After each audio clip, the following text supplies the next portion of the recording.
Henry Thoreau writes that Zilpha White spun linen for the townsfolk, making Walden woods ring with her shrill singing, for she had a loud and notable voice.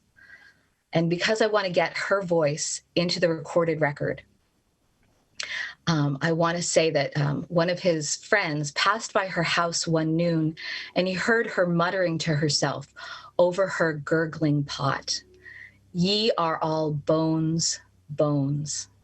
We'll talk about her later on. Hi, my name is Tammy Rose, and welcome to Concord Days. And my name is Richard Smith. I am a Concord writer and historian. And yes, welcome to another episode of Concord Days. And we are very excited today. We have two special guests. Usually we only have one. Today we have two. The first person I would like to introduce is a friend of mine, Chynna Lemire. Chynna is the business manager for the Thoreau Society. She is also a forest and park supervisor at Walden Pond State Reservation. Hello, Chynna. Hi, Richard. Hi, Tammy. Good to see you. Our other special guest is somebody that Chynna is very familiar with.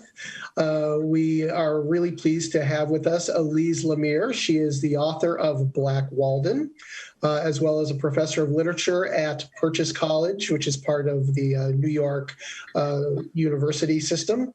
And she is also about to have a new book come out called Battle Green Vietnam. And Elise, it is certainly a pleasure to have you with us today as well. It's so nice to be here. It's great to see all of you. So I guess you kind of became known to the Concord world because of your book, Black Walden. At least Thoreauvians didn't know that much about the African-American presence at Walden Pond, and they didn't know much about the African-American presence in the 18th and 19th century in Concord. I guess the first question that I have for you is, what made you decide to write Black Walden initially? Did you just feel like it was something that was needed? Well, I grew up in Lincoln, and of course, Walden Woods is partially in Lincoln. So literally, just a couple of miles from the pond. And as a child, I took swimming lessons there, hiked it. And I thought I knew it really well because, of course, there's signage that some of which includes quotations from Walden, from Thoreau's Walden. So I did think I knew the book really well. And this is where I sort of have to admit to being ashamed that I hadn't read it. I didn't read it until I was in graduate school. And at that point, I read it in an American literature class with Michael Warner. And when I came upon that chapter, I realized I'd gone through the entire Lincoln public school system, up through and including attending Lincoln Sudbury Regional High School, and that I had been unaware that there were people enslaved in the town where I grew up, in the towns next to where I'd grown up. And at that point, I thought I should write something about this. I was in the middle at that point I had already sort of decided what my dissertation was going to be, so I didn't circle back to it until a second book project. But I do want to credit some teachers at Concord Carlisle High School. In the 70s, they did quite a bit of research on the Black history of Concord. And they had written a pamphlet, and they made that available to their students. And that and Thoreau's chapter on the former inhabitants were my starting point. But I do want to give a shout out to them because I think there were efforts made. It wasn't a published book. Again, it was a mimeographed pamphlet. But it does survive in Concord Carlisle's high school. It also survives in the special collections at Concord Library. And I'm sure other people in town have copies.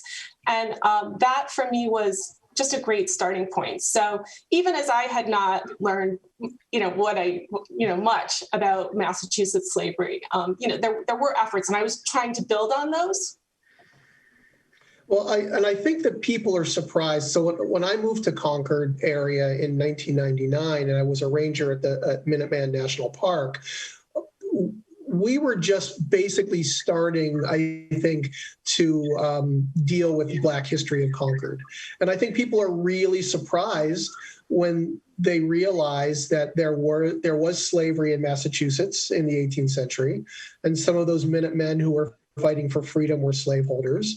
And then you fast forward to the mid-19th century, and Thoreau is writing about the Black presence. I don't know if a lot of people in the mid-19th century were even aware of the Black presence around Walden Pond. So for Thoreau to do it, I think was a little bit of historiography that nobody else was doing at the time. I'm going to jump in and just say absolutely. I mean, I think we all admire Henry. I mean, we all love him so much. We're on a first name basis. We all love Henry David Thoreau so much, and we credit him with so many different kinds of scholarly inquiry and philosophical inquiry, et cetera, et cetera, et cetera. But I don't think until I wrote my book that he was credited enough for what you're talking about, Richard, which is to say that he loved collecting oral history about the entire town, including its Black inhabitants, that he journaled about them, that he wrote poems about them. And what I did was I went into the archives and pulled the threads that Thoreau had given me, that Thoreau, I'm in New York right now, that Thoreau had given me. And it really is fascinating to me how much he knew and wanted to record. I think that chapter on the former inhabitants is utterly amazing. And of course, when teachers excerpt Walden, that's not one they assign. Yeah. I mean, maybe that's changing now. But yeah, he was a local historian. He was interested in reading the landscape for its human history as well as for its natural history. Yeah. And can I jump in and sort of jump into Chynna and pick her brain a little bit? Because if Thoreau is talking about former inhabitants and he's talking about some of the cellar holes that he still sees as visible in that area, and I know that a lot of it has probably been destroyed by Route 2, because Brister Freeman's residence is sort of a little bit more well documented, right? There's a rock, there's a stone, people had put up a bench, like it's a little bit more of a formal memorial. But Chynna, are you finding any? I mean, you must have intimate knowledge with the sort of off the beaten path pieces of Walden. Well, in terms of like a cellar hole, no, I've never, come across anything like that. There has been some conversation about Cato Ingram, sort of thinking that maybe the cellar hole was over where the Walden Breezes is now, which used to be a trailer park. Right now it's a construction hub. They're working on the road. But that is still an area of the state reservation, and folks do want to look into that area for Cato. One place I like visiting in Walden that's off of the water is the bean field. To walk out to the bean field and stand where that little monument is, and you can see the new growth of trees. You can see the landscape there. So it's quite the same in a lot of ways. So when you're walking around Walden, and I guess one of the perks of your job is you get to walk around the park all the time, and you get to go off the beaten path. So, I mean, do you feel, this is going to sound really weird, I guess, but do you feel like Thoreau and the former inhabitants are there? I mean, I really feel like when you're in Walden Woods, you can kind of feel the presence of all these people that lived there so long ago. Oh, absolutely. I think because Walden is such a sacred space for folks all over the world, especially international travelers. I mean, I hadn't read Walden until later in high school. Well, I didn't even read Walden. I learned about Thoreau like in one day. It's sacred grounds. So there's this energy of visitors since Thoreau's time. And because the natural landscape is essentially the same, you can still visit that place. I mean, a big conversation about Walden is sense of place, right? And that idea is really important to me, in addition to Walden, but Concord itself. Why Concord? Why the Concord landscape? Of course, because there's 3 rivers, right, that go into Concord. You have native settlements. You have Emerson. So, there's a lot. Native Americans. Like right. That was like why Concord? Why Walden? But you raised something interesting about Richard and Chynna both about being able to go into Walden Woods, and of course it is preserved, right? I mean, so you can walk off the beaten path, so to say, and not see any modern buildings. Even you might even get to a place where you can't hear a car, although as Henry tells us, you're going to hear that railroad. Yeah. But this is interesting because Chynna, you mentioned maybe someday marking Cato Ingram's home site. And early days, as I was writing Black Walden, I remember going to the park and talking about that, or the reservation rather.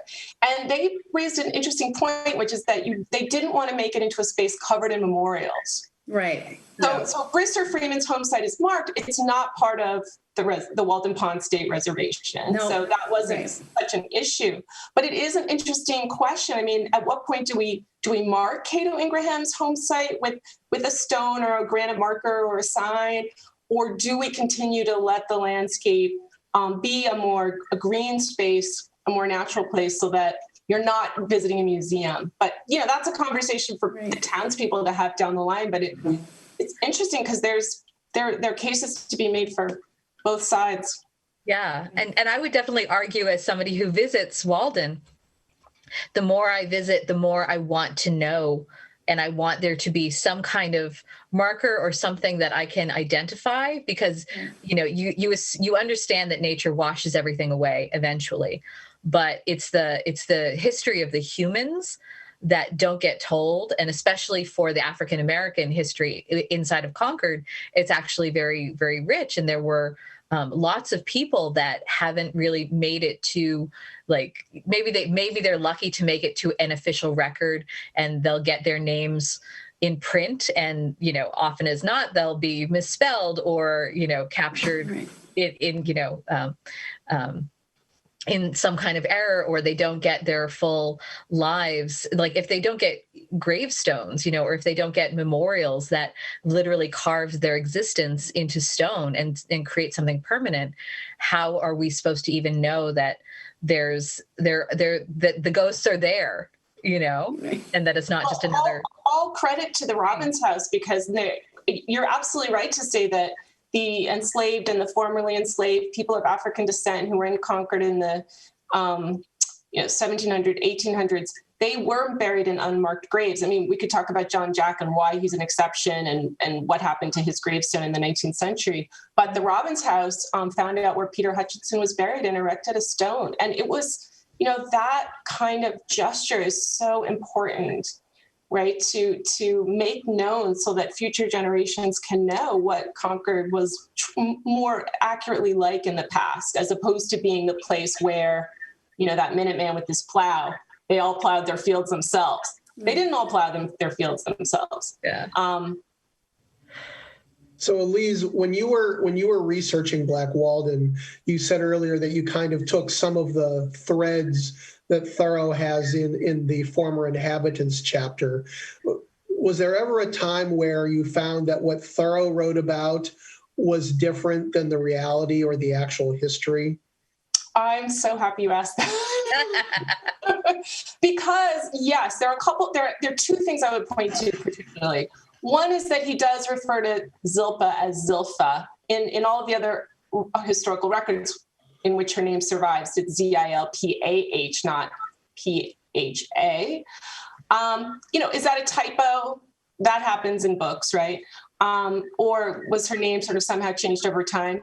I think that might be a goof. But of course, the one that interests me is that he refers to the man we know as Brister Freeman, who planted apple trees from which Thoreau ate, right?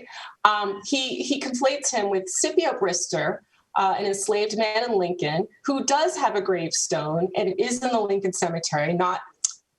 It's far from the white people. It's a segregated cemetery. Scipio Brister is buried next to the British Grenadiers. Because no one wanted to be buried, they didn't want, no one in town wanted the British Grenadiers buried next to them. So we know that there are two different enslaved men, one in Lincoln, which of course split off from Concord, one from Concord. They were both named Brister at one point. One enslaved to Squire Cummings, who, when he takes his freedom, changes his name to Brister Freeman, right? Creates this last name for himself that announces his new status. Brister in Lincoln seems to have moved his first name to his last name and taken a different first name, perhaps to honor someone else, because his first name is a common slave name. There were just a few slave names that people were given over and over. So we know those are two separate Bristers. Now, did Henry make a mistake? Or did he purposely conflate those two because he wanted to make a wonderful poetic point about Brister Freeman and grant him the kind of heroism that Thoreau thought he deserved? Because Scipio Brister, he could play on Scipio Africanus, he could talk about the graveyard and the racist epigraph on the gravestone. So I don't know if it's a mistake or if it's Henry trying to make a larger point. Those were really the only two places I noticed where he wasn't as accurate, so to say, as we would like. But other than that, everything really panned out in terms of who was where and what they were doing. I mean, why is Peter Hutchinson carrying the head of a pig home to the edge of the great fields, right? I mean, if you sort of try to back all of that out, it all starts to make sense. So he did an amazing job, and the threads were exactly the threads to pull. Well, and that's kind of the gist of the entire book, Walden, though. You never really know how much of it is really Henry's life and how much of it is poetic license. You know, a lot of people read Walden as an autobiography, and I'm always very careful to tell them that Walden is not an autobiography. Walden is somewhere between, right, somewhere between autobiography and fiction, with a healthy dose of Thoreau's life thrown in there.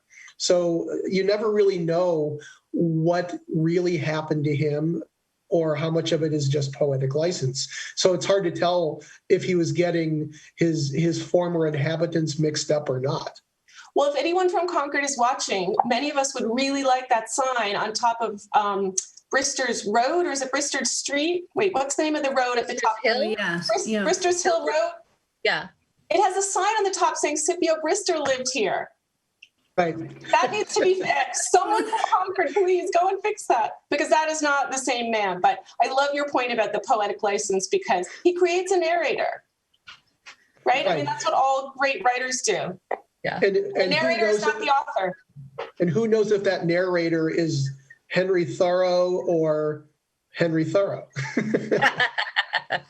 He's an infamous, unreliable narrator. Plus, he has a wicked sense of humor, and it's very dry. So you never can really, I think there are a lot of jokes that people miss when they read Walden. There's one article that says there's something like 1,200 puns, and some of them are really bawdy. I love them. Yeah. But Chynna and I are French Canadian, so we like that stuff. So, Chynna, you work for the Thoreau Society. I do, yes. I'm the business manager. For those of us that are joining us who don't know a lot about the Thoreau Society, tell us a little bit about it, please, and what the society does and how long we've been around. I say we because I'm a member. How long the society has been around? Sure. The Thoreau Society was founded in 1941. A few founding members, Walter Harding, which we know him very well, sort of obsessed over Thoreauviana and wrote some wonderful books. And we have The Days of Thoreau. We have the Walter Harding collections at the Walden Woods Project. I'll talk a little bit more about that in a little bit. Roland Robbins, he founded the house site where Thoreau's cabin was in 1945. He was a founding he found it. He didn't just. Yeah. He didn't found it. He didn't. Right. Yeah. Right. So he's an archaeologist, and a ton of research went in. They found the foundation of the house, and in our collections are a few bricks and things like that. Raymond Adams was another founder. Had a wonderful collection of manuscripts and sorts of things like that. So we have our collections at the Walden Woods Project, the Thoreau Institute. In Lincoln. In Lincoln, right. There, the Thoreau Society and Walden Woods Project are two separate nonprofits, but we work together all the time, and they have a lovely, air-controlled space where they can keep Thoreau manuscripts and all of these different treasures from Walden. Still in Walden Woods. We have our membership. Right. And also when we talk about Walden Woods, like we talk about Lincoln and Concord, and like the line is sort of like right on the edge of the pond. So the Walden Woods Project is not really that far away from the Thoreau Society bookshop, but they're in different towns. Yeah. Right. I always say the best kept secret in Concord is that some of Walden Pond is in Lincoln. Right. Yep. So we have a member base of probably, I don't know, I'll say 1,500 members in all 50 states and 20 countries across the world. Yay. These members include, scholars, enthusiasts, but also university libraries, New York Public Library, Boston Public Library, high school libraries, carry our publications. I have them here. This is the Concord Saunterer, nice, gorgeous academic journal. This comes out once a year. And we have our bulletin, which comes out quarterly. So if you're a member, you get these publications. They are peer edited. They're in the universities, so students can use these materials for research. And also, so there's also the annual gathering, and we don't actually have to go into that, but we are hoping to have Mike Frederick on one of these shows in the future. Oh, that'd be great. Yes, the annual gathering. It's been 2 years. This will be the second gathering. We will be meeting on Zoom and not in Concord, but it's usually one of the best times of the year in July, around Thoreau's birthday on the 12th, July 12th.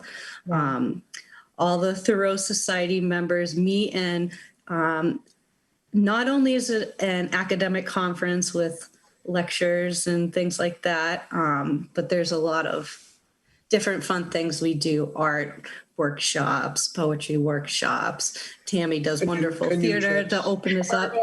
New trips, so much. It's so. And I was going to say, when Richard asked you about the ghosts, do you feel the ghosts in the woods? I always feel like when the annual gathering comes to town, that all of the people who come from far and away are walking through the woods, and it's suddenly like all the ghosts are coming alive. Yes, we sort of take over the town of Concord, and we all have our little name badges, so you can spot us in the town, and we take over. It's so much fun to get together and have this conversation. Yeah. So, Elise, you just finished a new book, correct? Yes. And tell us about it, won't you? Well, I have to tell you, as Chynna's talking about the annual gathering, and I submitted a paper. I love going, and you do always wish it would be in Concord, because it's in Henry's hometown on his birthday, and people do come from all over the world for it, and it's really wonderful. I had so much fun. That's a weird word to use for sort of unearthing a forgotten history that is quite sad. But in terms of meeting people, I met Richard through this research. I met so many wonderful people. One person who really helped me was Walter Rain. He's since passed away. But so many wonderful people. And also the Concord Special Collections, the library there, it's just so special. So I couldn't resist. I wanted to do another book about Concord. And strangely, I just one day happened to be on the internet, as we all are. And one of the mass moments, I don't know if you know this, but someone in the state every day will commemorate something that has happened in the past. So there was a mass moment, and it was about this 1971 march where men, and it was men, who came back from fighting in Vietnam, were very upset that Richard Nixon had run on the promise of peace with honor. He was going to end the war, and he wasn't ending it. He was lowering the number of troops, but he was sending new soldiers over. He was ramping up the air war. And instead of disappearing back into the safety and pleasures of civilian life, they decided, these men, I mean, thousands of them across the country, to devote the next year of their life to ending the war. And the organization that did this is called Vietnam Veterans Against the War. They still exist. You can check out their website. It's vvaw.org. There were chapters all over the country, and there was a New England chapter that was not far from Harvard Square. And in thinking about how they could bring a message to the people of Massachusetts about why this war needed to end and end immediately, they decided they would reverse Paul Revere's ride, not the accurate ride, but the ride as described by Longfellow, which is to say Longfellow imagines Revere getting to Concord. But those of us from Lincoln know he did not make it that far. He was captured in Lincoln. So they decided to use the first 3 days, and I promise I will not talk for more than just another minute or two about this, but it's just, for me, it was such an exciting project. It's a fascinating premise. You're welcome to tell us. They decided to spend the first 3-day Memorial Day weekend marching in reverse the route Paul Revere had taken from Concord to Boston. And the good people of Concord gave them permission to reenact search and destroy missions in Monument Square. And these were scary performances to see. People, they happened, you didn't know it was going to happen. You could be walking around Concord, and all of a sudden these guys in fatigues carrying M16s would come out from behind buildings, round up people, and pretend to kill them. The people they rounded up and killed were volunteers. So Concord gave them permission to do that on the Saturday of Memorial Day weekend, and the National Park Service gave the veterans permission to camp that Friday night at the Old North Bridge. The only reason I think NPS did this is because they had some bad publicity when the month before they hadn't allowed, or they had tried to kick the Vietnam veterans off the National Mall. So there was some bad publicity, and they decided not to repeat that. But as you know, the Lexington Battle Green is not part of NPS, or it's not part of Minuteman National Historical Park. So when the veterans asked the Lexington Selectmen for permission to stop there, perform these mock search and destroy missions, to camp overnight on the Battle Green, the Selectmen said no. So, you know, we've got hundreds of Vietnam veterans who are starting this march from Concord to Boston. They're wearing fatigues. They've got these M16s, which really are made by Mattel. They're not real, but they looked very real. Wow. They start off on Friday night, and they know the selectmen have been badgered by their constituents. Please change your mind. Please let them stay. The selectmen had an emergency meeting and decided to continue to deny permission, at which point, and this is interesting for us, the Vietnam veterans decided to change what they were performing. Not only were they Paul Revere bringing a message to the people, they were also the Minutemen, and they were going to stand up on the Lexington Battle Green for their right to freedom of speech, their right to say that the war was wrong, to show that it was wrong by performing it. Having been in Concord on Saturday morning, they'd seen the plaque about Thoreau committing civil disobedience. And so the third element of their protest was finally to commit civil disobedience on the Lexington Battle Green. It remains the largest mass arrest in the Commonwealth's history. 400 people were arrested. And in getting arrested, right, and in providing such a striking visual image of real soldiers in fatigues next to statues of Minutemen, right, and asking the country to take the difference between what it had meant to fight off an imperial aggressor and then to become one, this was splashed all across the newspapers in the United States and even abroad. So it was a highly effective march, and it's the 50th anniversary this Memorial Day. Wow. Okay, so how come I've never heard of this? That's a good question, but I'm hoping to spread the word. And the book is based on the stories of 6 different Vietnam veterans who participated. And the Lexington Historical Society is going to mark the 50th anniversary, and I will interview one of them on a Zoom call. So stay tuned for that. But yeah, we'll try to get the word out there, because given what happened on January 6th, given the different protests we've seen that were peaceful last summer, I'm thinking here about Black Lives Matter, this is a story about how to do a march peacefully, like the ones we saw this summer for George Floyd and Breonna Taylor, right? These guys are in the tradition of doing peaceable protests, highly effective, got a lot of very sympathetic attention, and mobilized symbols of patriotism in a far safer way than we saw on January 6th. Yeah. And, I think this is just another layer. Concord has always been very proud of being a very rebellious little town and always producing radicals and revolutionaries and rebels. And granted, none of the Vietnam vets were from Concord, but I think this is just another chapter of civil disobedience in Concord that we can definitely add to all the others that have happened in the town. I would just add this too. I mean, the reason the veterans could pull this off, I mean, hundreds of people, and incidentally, after they performed in Monument Square, many townspeople were so impressed by what they were doing and how they were doing it, they followed them on foot to Lexington. It turned into this massive parade. But the people in Concord fed them. So they fed them Friday night, they fed them Saturday morning, and as the veterans progressed to Boston, different towns volunteered to feed them. So a big part of the book is about the ways in which Concordians did support these anti-war Vietnam veterans. And let me also say that speaks to street theater that's been used, like especially in the 60s and 70s, not just in America, but in South America to literally demonstrate, and there's something that is, I think, especially we're missing in the time of COVID, of the immediacy of seeing all of that, like what you were describing, the M16s, even if they're toys, like just being within proximity. Like I remember after 9/11, I was living in New York, and just suddenly there were, heavily armed troops everywhere, and that they're there to protect you. But the first time that you are 10 feet away from one, it's terrifying. Right. Yeah, you're right. It is. And I know you're being a theater person, you'll appreciate. Yeah, they knew to call it guerrilla theater. They got the idea from some faculty members at NYU who had organized performances of what happened in Ohio, Richard, at Wayne. Wow.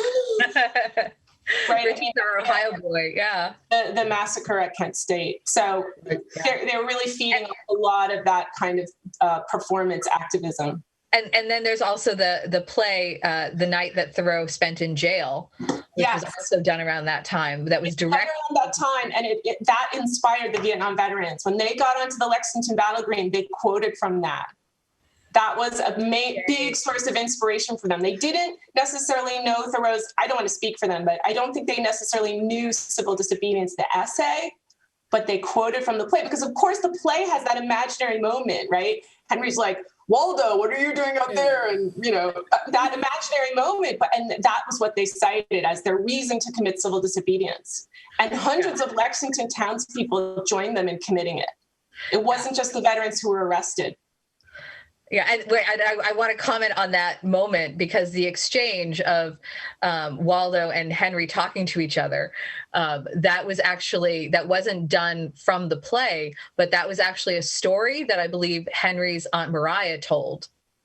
Oh, and I don't think it actually happened, but I think that was just sort of a good piece of story that she could tell.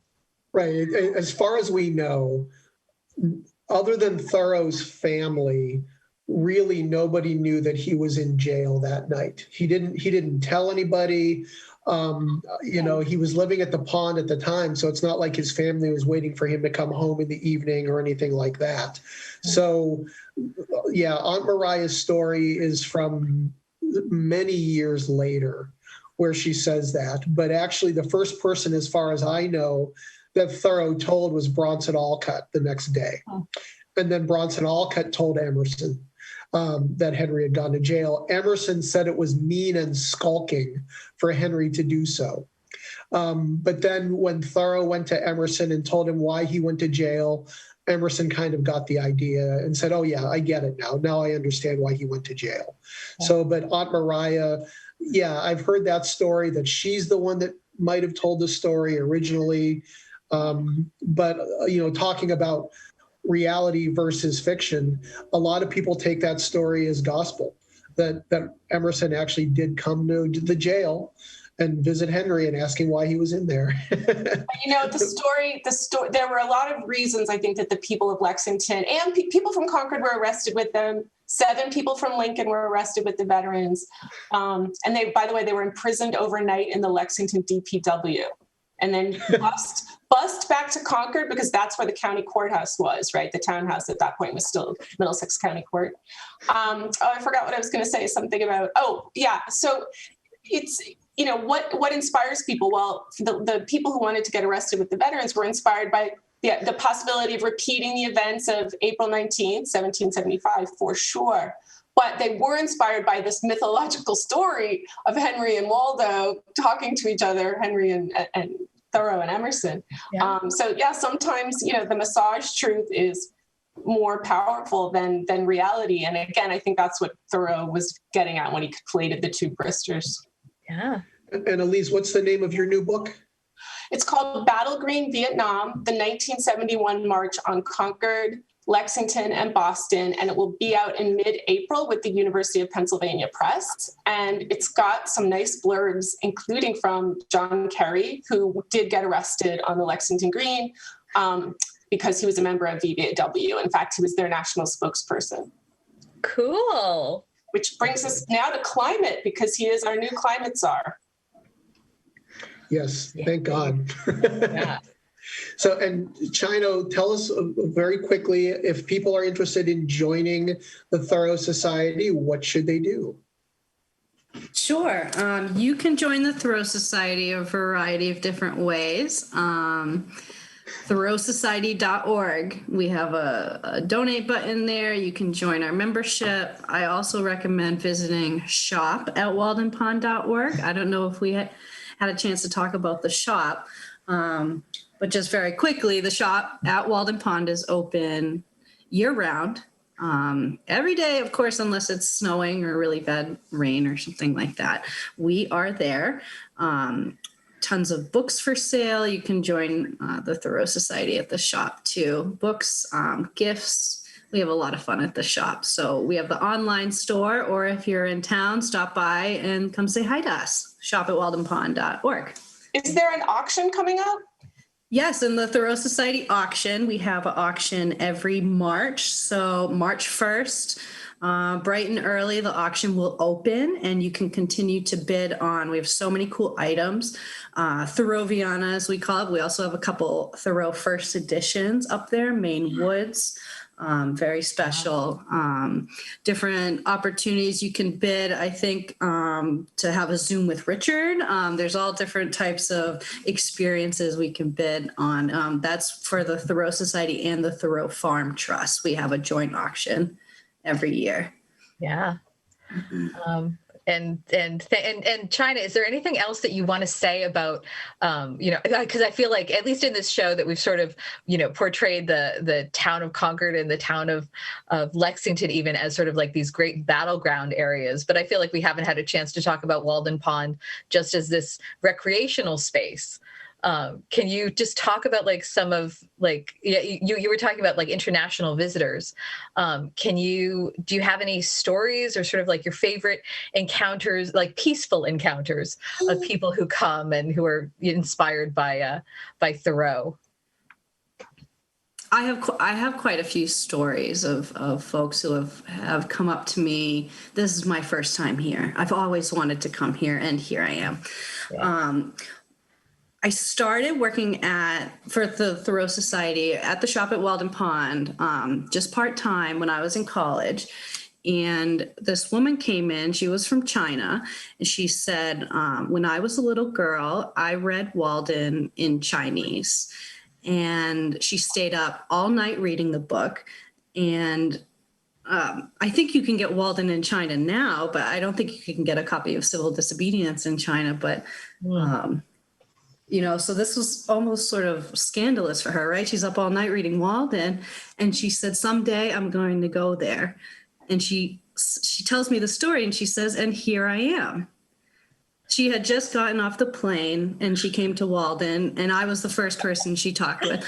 I've got like tears in my eyes. We're taking pictures together. We call them honest pilgrims. We have pilgrims that come to Walden Pond. It's, like I said, it's sacred grounds.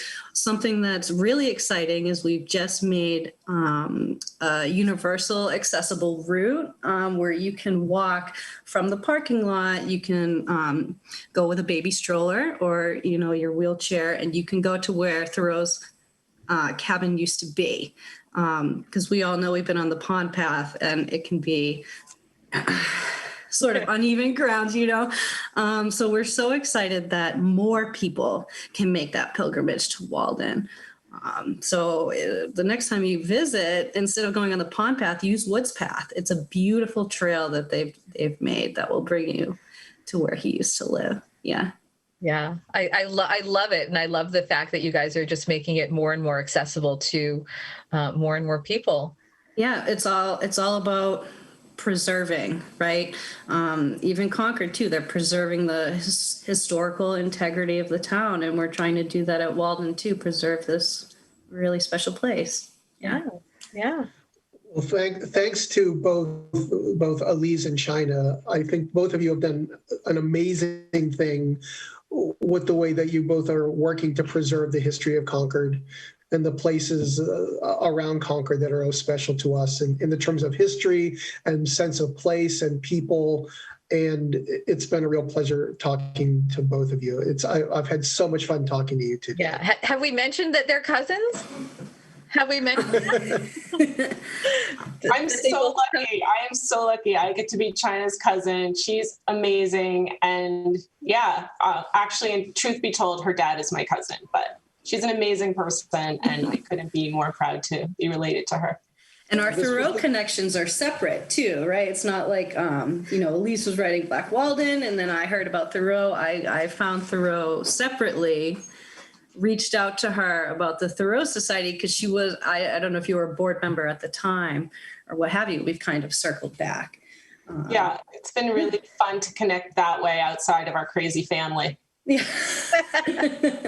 Enough said about that. It's been so much fun having you here. Thank you for joining us for this very special Lemire edition of our weekly chat. And for those of you that have joined in this week, thank you so much for watching us. And come back again next week for another episode of Concord Days. Thanks for having us.